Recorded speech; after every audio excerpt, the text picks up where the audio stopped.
దేవునికి స్తోత్రం. నేటి దినాన మన అరుణోదయపు దేవుని వాగ్దానము హెజ్కేలు గ్రంథము 36వ అధ్యాయము 23వ వచనము.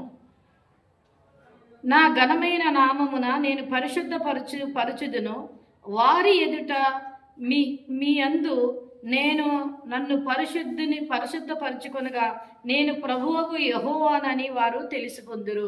హల్లెలూయా. ప్రియమైన దేవుని బిడ్డ, ఈ దినాన దేవుడు నీకు వాగ్దానం ఇస్తున్నారు.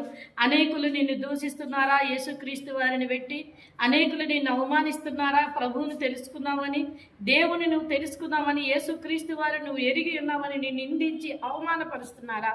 అయితే ఆయన అంటున్నారు, ఇదిగో నిన్ను ఘనముగా ఎంచి వారి ఎదుట నా నామాన్ని పరిశుద్ధపరచుకొని నేను దేవుడునని, సర్వశక్తి కలిగిన వాడినని, యెహోవా దేవుడునని నేను వారి ఎదుట నా నామాన్ని హెచ్చించుకోబోతున్నానని దేవుని వాగ్దానము సెలవిస్తూ ఉంది. కనుక దేవుడు నిన్ను అట్టి రీతిగా, అంటే నిన్ను ఎవరు నిందిస్తున్నారో, అవమానిస్తున్నారో, బలహీనపరుస్తున్నారో వారందరినీ ఆయన చూస్తున్నారు. వారి ఎదుట దేవుడు నిన్ను ఘనముగా నిలబెట్టి ఆయన నామాన్ని ఘనపరచుకోబోతున్నారు. కనుక అరుణోదయాన లేచిన వెంటనే ప్రార్థన చేసుకుని ఈ వాగ్దానాన్ని పట్టుకొని నీ జీవితాన్ని ప్రారంభించు. దేవుడు అన్ని విషయాల్లో నిన్ను దీవించి ఆశీర్వదించి అన్యజనులు ఎదుట నిన్ను వెలుగుగా నిలబెట్టి నిన్ను బలపరిచి ఆశీర్వదిస్తారు. ఆమేన్.